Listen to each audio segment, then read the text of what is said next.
오늘 우리에게 주신 말씀,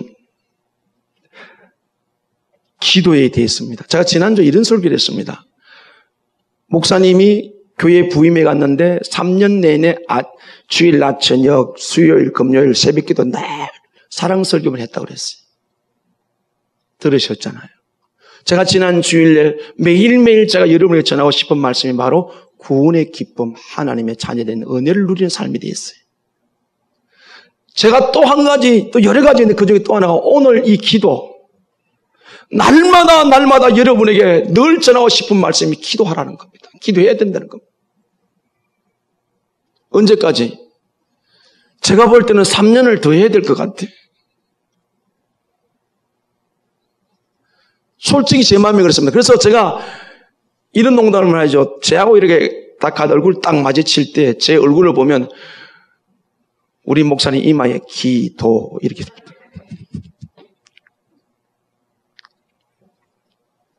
날마다 새벽마다 순간마다 여러분에게 전하고 싶은 하나님의 말씀이 있다면 그게 기도예요. 기도.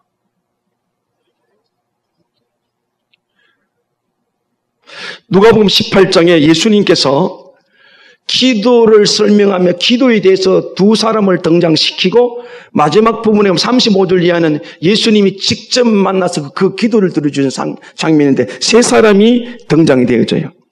비유로 된 두 사람과 직접 실질적으로 딱 만나서 들은 세 사람. 그 첫 번째 사람이 가봅니다. 두 번째 사람이 셀입니다. 세 번째 사람이 소경입니다.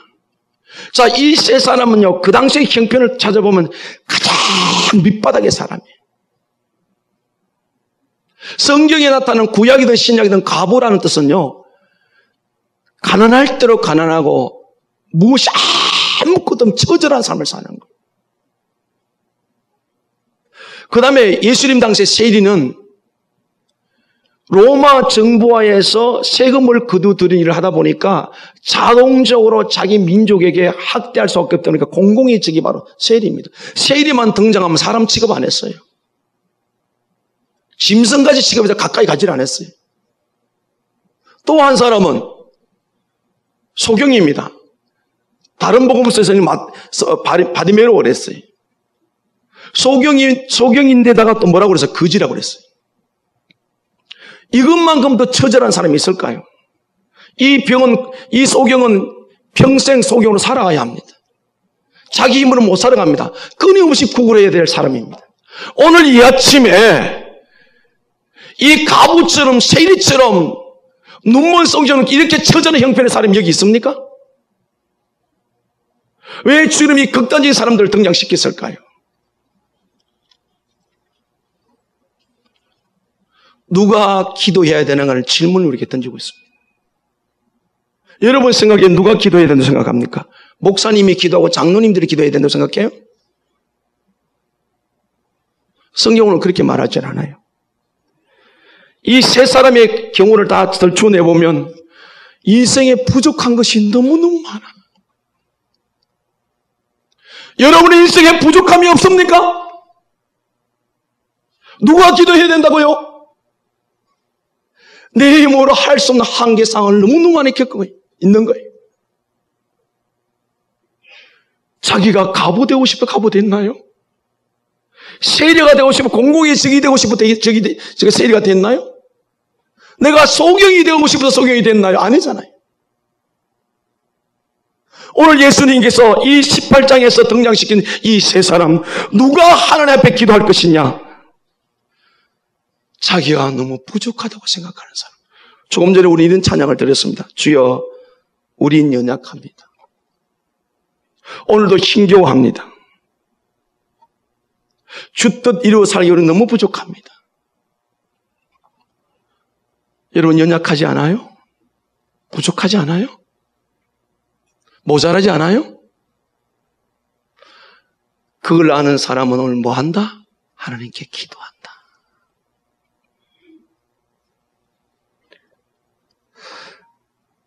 나를 불쌍히 여겨주세요.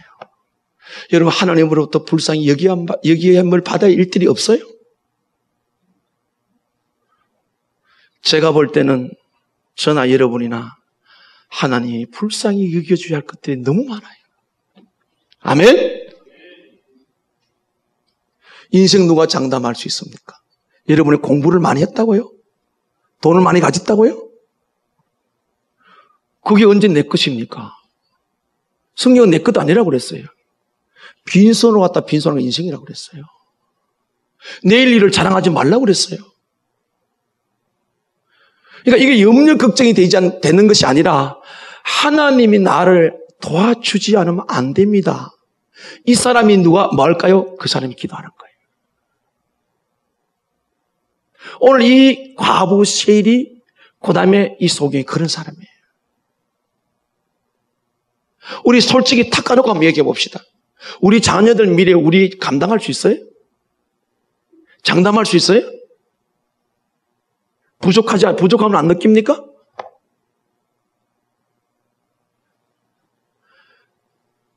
지금과 알 수 없는 내일을 바라볼 때 염려 걱정하는 뜻이 아니에요. 고민하는 뜻이 아니에요. 그 부족함이 들어왔을 때 그 성령에게 주신 사인이 뭡니까? 하나님께 구하라. 믿습니까?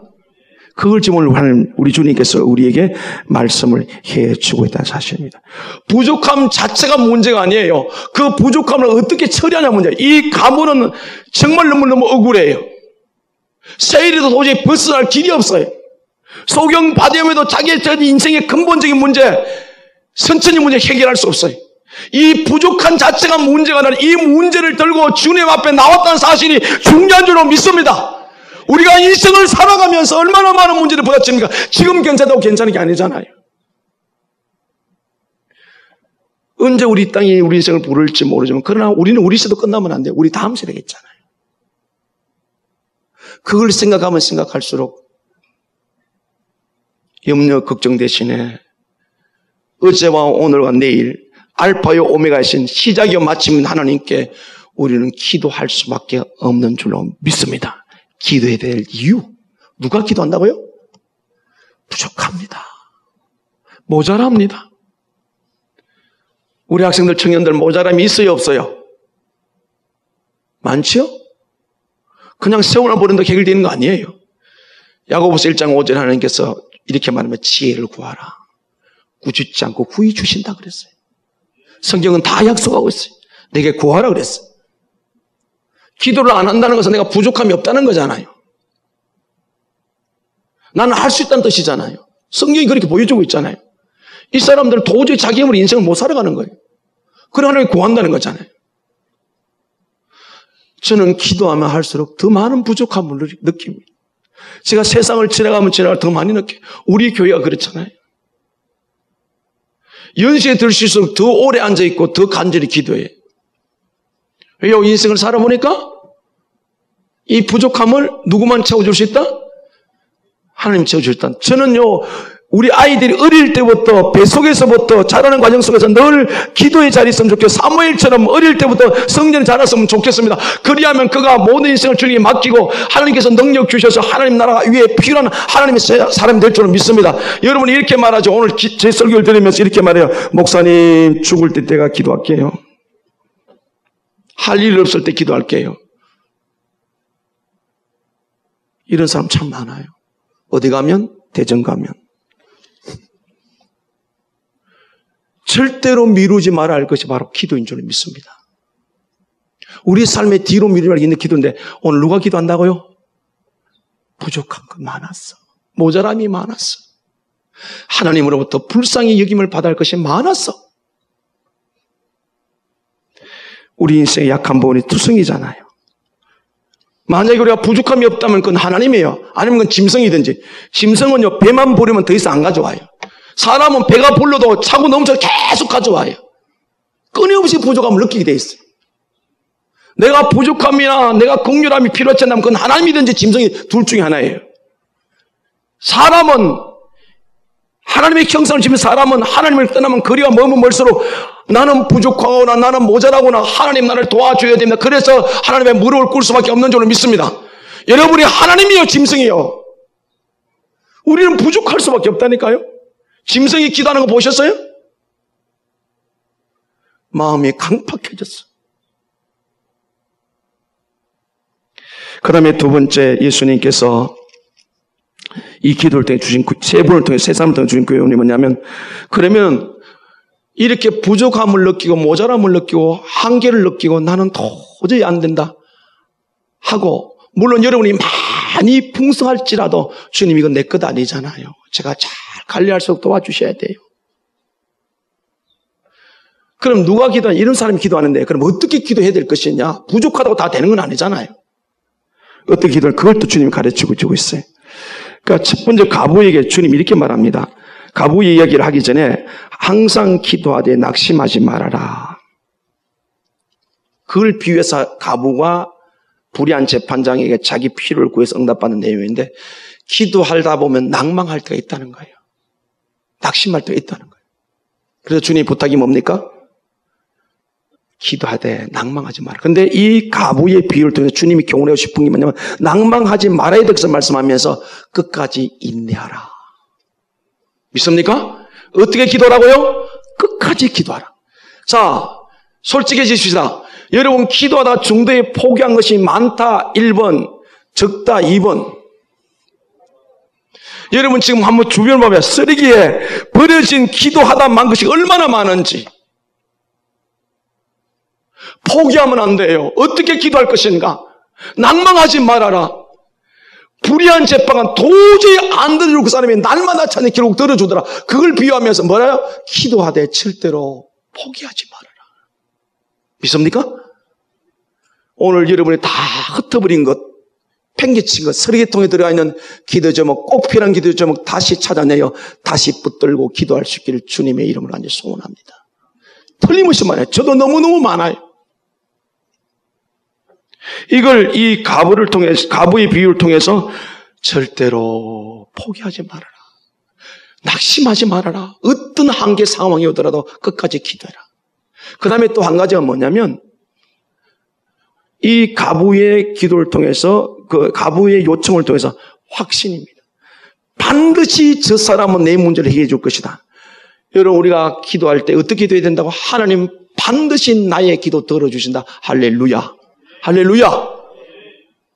인내와 확신이 오늘 이 두 가지를 첫 번째 사람을 통해서 우리에게 교훈했는데, 어떻게 기도할래? 누가 기도하냐? 부족한 사람이 기도한다? 어떻게 기도해야 되는 줄 아느냐? 포기하지 말아라. 응답이 빨리 안 될 수도 있다. 낙심하지 말아라. 그러나 그 기도할 때 인내하지 않고 그냥 참는 것이 아니라 내가 반드시 응답해 주신다. 할렐루야. 7절에 보면 그렇게 나와 있어요. 그 다음에 두 번째 사람을 통해서 어떻게 기도해야 되냐? 13절을 보십시오. 세리는 멀리 있어서 감히 눈을 들어 하늘을 쳐다보지 못하고 다만 가슴을 치며 이르되 하나님이여 불쌍히 여기소서 나는 죄인으로소이다 하였느니라. 아멘. 자, 이 예수님이 비유한 두 사람이 있어. 바리새인이 기도가 있고 세리가 기도했는데 11절에서 바리새인이 기도가 있습니다. 바리새인은 서서 따로 기도하 이르되 하나님이여 나는 다른 사람들 곧 토색 불이 간음하는 자들과 같지 아니하고 이 세리와도 같지 아니함을 감사나이다. 유대인들이 보통 기도할 때 저자거리에 서서 성전 가까이서 이렇게 얼굴을 하늘을 쳐다보고 기도하는데, 지금 바리새인은 그렇게 기도하면서 자기 공로를 쭉 나열해요. 이건 방송에 뺐으면 좋겠어요. 지금 지금부터 하는 말은, 제가 고 김영삼 대통령 하간 예배 드린 것을 봤어요. 왜 봤느냐면 그 고명진 호비코의 그룹이기 때문에 고명진 목사님이 그 예배를, 하간 예배를 김영삼 대통령 동작도 국립에서 했어요. 그때 기도하는 사람이, 그것도 유명한 사람이에요. 근데 계속 김영삼 대통령 공로를 계속 이야기하는 거예요. 근데 한편은 이해가 돼요. 지금 그 자리에 그 이야기, 그 기도하면 안 돼요. 할 수 있으면 하나님의 은혜입니다. 뭐 민주화 시킨 거, 뭐 하나에 척결한 거, 뭐 금융실명제, 이걸 기도를 쭉 하더라고요. 이해하고 들으십시오. 오늘 세리가 그렇게 한 거예요. 나 이거 돼, 이거 돼, 저거 돼. 여러분, 기도는 그게 아니에요. 어떻게 기도해야 됩니까? 성전 가까이 가지도 못하고 하늘을 우러러 보지도 못하고 가슴을 치면서 나는 죄인입니다. 하나님 앞에서는 다 죄인입니다. 물론 예수를 믿어 제사 받았지만 하나님 앞에 겸손한 기도가 드려져야 돼요. 내 공로 드리는 자리가 아니에요. 하나님을 제대로 쳐다보지도 못하면서 이게 무슨 뜻입니까? 어떻게 기도해야 된다고요? 하나님 앞에 철저하게 나를 낮춘 14절 하반절에 보면 자기를 높인 자는 낮아지고 자기를 낮춘 자는 높아지리라 하시니라. 나는 하나님 앞에 아무것도 아닙니다. 하나님만의 나의 주인입니다. 하나님 나의 주인입니다. 할렐루야. 나는 결코 주인이 아닙니다. 내 인생이 나는 주인이 아닙니다. 여러분, 여러분의 재물을, 여러분의 목숨을 지킬 수 있나요? 여러분의 자녀를, 여러분의 가정을 내가 지킬 수 있나요? 안 되잖아요. 근데 성경은 약속합니다. 내가 너와 함께하면 내가 모든 걸 지켜주겠다. 여기서 문제가 뭡니까? 어떻게 기도해야 됩니까? 나는 결코 주인이 아닙니다. 내 것이 아닙니다. 쳐다보지도 못합니다. 그리고 그래서 나는 하나님의 부족한 죄입니다. 가슴을 치면서 기도하는 이 세리의 기도, 오늘 우리에게 필요하지 않아요? 이찬수 목사님이 지금 쓴 책이 신간에 나와 있는데 통곡하며 기도를 했게 돼 있어요. 예수님이 십자가를 지고 갈보리산을 향해 가는데 여자들이 막 울면서 따라옵니다. 호흡하는 여인을 돌아보면서 예수님이 이렇게 말합니다. 나를 위해 울지 말고 너와 너 자식을 위해 울어라. 결국 끝까지 지치고 쓰러져 가면서도 나중에 못 져서 구린의 시몬이 십자가를 지는 그런 상황 속에 주님은 오늘 우리에게 말씀하십니다. 나를 위해 울지 말고 너와 너 자식을 위해 울어라. 오늘날 주님 앞에 이렇게 부족한 사람들이에요. 가슴을 치며 하늘도 쳐다보도 못하고 나는 죄인입니다.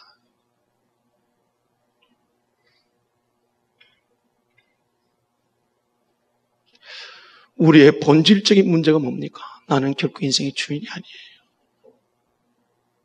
주인은 기도 안 해요. 부족함이 많은 종이 나는 긍휼을 주지 않는 할 수가 없어요. 오늘 우리 다시 한번 주님 앞에 새로운 신앙의 삶을 바꾸진 은혜가 있기를 간절히 소원합니다. 오늘 세리의 가슴을 가지고 하나님을 적극적으로 경외하는 그 가슴을 가지고 그 다음에 세 번째 주님이 직접 만났던 소경 바디메오입니다. 36절을 봅니다. 무리가 지나감을 듣고 무슨 일이냐 물은데 그들이 나사렛 예수께서 지나가신다니 맹인이 외쳐 이르되 다윗의 자손 예수여 나를 불쌍히 여기소서 하거늘 앞서가는 자들이 그를 꾸짖어 잠잠하라되. 여기 잠잠하란 말이 굉장히 중요한 단어인데요. 이 잠잠하라는 뜻이 뭐냐면은 이제 이 소경이 멸시와 천대를 받았잖아요. 사람 취급 안 받았어요. 만약 이때에 여리고성의 서장이 소리 질렀다면 주변 사람이 그랬을 것 같아요? 여리고성의 시장이, 여리고성의 시의원이, 여리고성의 부자가 소리 질렀으면 여기 사람들이 야 시끄러워 잠잠을 했을 것 같아요? 아니잖아요. 소경이요 거지니까 천하에 쓸 데가 없는 천하에 천대받은 꾸러기인데 그가 다윗의 자손 예수 부르니까 옆에 주변 사람들이 무시하면서 잠잠하라. 이 잠잠하라는 단어의 뜻이 뭐냐면 한 번 하는 것이 아니라 계속해서 너 소리 지를래? 하고 욱박 질렀다는 겁니다. 어떻게 오늘 우리가 기도하려다 보면 이런 방해가 일어날 때가 있어요. 가장 가까이서 환경적으로 사람적으로 기도하지 못하는 우리를 꾸짖고 우리를 그 길에 떠나게 인들인데 우리가 얼마나 이 일에 자주 넘어집니까? 절대로 포기하지 마십시오. 나를 무시하고 나를 멸시하고 환경적으로 우상을 당할지라도 그것이 질병이 될 수가 있고 물질적인 문제가 될 수가 있고 인간적인 관계에 문제가 있을지라도 절대로 포기하지 마시고 잠잠하는 소리에 넘어가면 우리는 끝입니다. 포기하지 마십시오. 그러니까 이 속이 뭐라고 말합니까? 잠잠하라니까 더 크게 소리 질렀다. 여러분 우리 교회가 기도하기 시작하면서 2008년까지 2009년에 어떤 일이 일어난 줄 아세요? 기도를 하지 못하도록 얼마나 많은 방해가 저를 낙심있기 많은지 몰라요. 함께 우리 고민에 고통했던 2008년 2월 며칠이죠. 부흥의 그날 저녁인데 우리 아이가 7살짜리 물에 빠져가지고 생사를 가늠할 때 5시간 만에 아이가 깨어났어요. 만약에 그 아이가 죽었다면 우리 교회는 이 좁은 통영 땅에서 끝이 나는 거예요. 그때 우리가 막 이 학생들 모여서 봉연하고 강사는 지금 진주를 지나온다. 그게 4시 25분에 그래요. 그때까지 이야기가 안 깨어나요. 경상대 병원에서. 전송도 연락해서 얼마나 간절히 기도했습니까? 좌절하면 안 돼요. 낙심하면 안 돼요. 나는 너무너무 미천해서 저 소리도 나는 꼼짝도 못해. 꼼짝도 못해. 잠잠하라 그는 더욱 크게 소리질 때 어떻게 기도해야 되나요? 기도의 장애물이 내게 다가올수록 그게 여러분 속에 있을 수가 있고요. 여러분의 핑계가 될 수가 있고요. 어떤 것도 내가 기도를 방해하는 것을 용납하면 우리는 끝입니다. 그걸 뚫고 나와야 우리는 하나님의 은혜를 경험하게 될 줄 믿습니다. 여러분 많이 경험하셨어요. 저도 마찬가지고요. 기도의 삶을 절대로 포기하지 마십시오. 오늘 이 소경처럼 더욱 소리 지르십시오. 환경이 다 갖춰져서 기도할 수 있는 환경은 거의 불가능합니다. 시간에 대해서 기도하는 거의 불가능합니다. 형편에 대해서 처지가 돼서 기도는 거의 불가능합니다. 안 되더라도 어떻게 기도할까요? 주님이 나를 만나 주실 때까지, 응답해 주실 때까지 포기하지 말고 기도하는 우리 모두가 될 수 있길 주님의 이름으로 축원합니다. 자, 우리 세 사람을 통해서 어떻게 기도하기 위해서 공부를 했고요. 말씀을 들었습니다. 그 다음에 마지막으로 결국은 하나님이 응답을 해 주셔야 되잖아요. 내가 믿는 믿음의 대상에게 기도해야 될 줄은 믿습니다. 다른 곳이 아니에요. 그분이 누굽니까? 하나님입니다. 그러면 하나님에 대한 우리의 태도가 중요합니다. 자, 첫 번째 사람 과부에게 비유를 말씀하셔서 예수님이 뭐라고 말했냐면 7절 보세요. 하물며 하나님께서 그 밤낮 부르짖는 택하신 자들의 원한을 풀어주지 아니하시겠느냐. 그 가난한 과부가 자기 억울함 풀기 위해서 불의한 재판관을 찾아갔는데 계속 찾아가는 재판관이 말하기를 나를 번거롭게 하니 안 들으면 나를 괴롭게 할 것 같다. 그래서 내가 들어줄 수밖에 없다. 6절에 주께서 또 이르시되 불의한 재판장이 말한 것을 들으라. 구라자가 끝까지 찾은 그걸 대해서 이야기하면서 7절은 뭐라고 말해요? 하물며 하나님께서 저렇게 불의한 재판관도 여자가 계속 가면 들어주는데 하물며 하나님께서 우리를 사랑하셔 나를 사랑하셔 아들을 십자가에 죽이신 그 예수님께서 하나님께서 아들 주 하나님께서 그 밤낮 부르짖는 택하신 자들의 원한을 풀어주자기는 하나님을 향해 어떤 마음을 가져야 돼요? 우린 택한 백성이에요. 70억 인구 중에 하나님 우리를 뽑아내셨다고요. 하나님의 자녀라고요. 오늘 우리가 기도할 때에 간절해질 수밖에 없고 절박해질 수밖에 없는 하나님의 관계예요. 관계.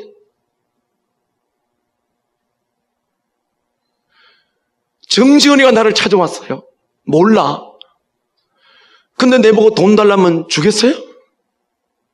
관계는 안 준단 말이에요. 근데 내가 정지은이 이제 알잖아요. 지은이가 와서 목사님 큰일 나 지금 그 돈이 필요한데 뭐 사연이 어떠냐 들어보고 제가 줄 거란 말이에요. 관계가 돼 있으니까. 하물며 하나님께서 밤낮 부르짖는 택하신 자들의 원한을 풀어주지 않겠냐. 오늘 우리가 기도할 때 내가 믿는 하나님의 이 태도 나는 나를 택함 받았다. 예수의 피로 구속받았다. 하나님의 자녀다. 내 아버지다. 이 신분관계에 있어서 우리가 기도할 때에 우리는 간절해질 수밖에 없고 내 모든 부족함을 내가 짐을 지는 것이 아니라 주님께 짐을 내려놓고 주님 나를 도와주세요. 나를 불쌍히 여겨주세요. 할렐루야. 기도할 때 제일 중요한 하나님의 태도는 나는 택함받은 하나님의 백성이다. 어떻게 택함받았나요? 죄 없는 예수님 대신 죽이셔서 나를 살리신 그 은혜. 그래서 난 택함받고 구원의 백성이 됐다. 하나님의 자녀가 됐다. 할렐루야. 그 다음에 이 세리에 대해서 우리에게 보여준 관계를 설명을 이렇게 하고 있습니다. 하늘을 쳐다보지 못했다 그랬잖아요. 가슴을 쳤다 그랬잖아요. 그런데 14절에 보면 내가 너희에게 이르노니 이는 저 바리새인이 아니고 이 사람이 의롭다 시험을 받고 바리새인의 기도를 들어준 것이 아니라 자 바리새인의 태도 속에 하나님을 공경하는 마음이 있다 없다? 없어요. 이 세리의 마음 속에는요 하나님을 향한 온전한 경외심이 있는 거예요. 가슴을 치면서 주님 나는 죄인임이 됐을 때 하나님 앞에 자기는 아무것도 쓸데없는 존재, 쓸모없는 존재. 이걸 다시 역설적으로 말하면 나의 모든 경배와 찬양과 나의 모든 섬김을 받아야 할 분은 하나님입니다. 진심으로 하나님을 믿고 신뢰했다는 거예요. 하나님을 경외했다는 거예요. 온 마음을 다해서. 우리가 하나님을 향한 태도가 어떠냐 이 말이에요. 하나님은 우리가 반쪽짜리 3분의 1, 99% 아니라 온전한 마음을 원하시는 줄로 믿습니다. 이게 진심으로 하나님을 경외하는 거예요. 우리가 하나님 앞에 대하는 태도가 기억이 나더냐, 길을 가더냐, 가더냐, 언제나 하나님은 내 인생의 전부입니다. 나의 전부입니다. 나를 통해서 찬양을 받으셔야 합니다. 경배를 받으셔야 합니다. 이게 바로 하늘을 쳐다보지도 못하면서 가슴을 치면서 나는 죄인이다. 그냥 단순히 자기를 비하해서 하는 말이 아니라 정말 하나님 내게 이런 존재입니다. 절대적인 존재입니다. 완전한 존재입니다. 나의 모든 생사를 가지고 있는 그런 분입니다. 하고 그런 마음을 가지고 기도한다는 거죠.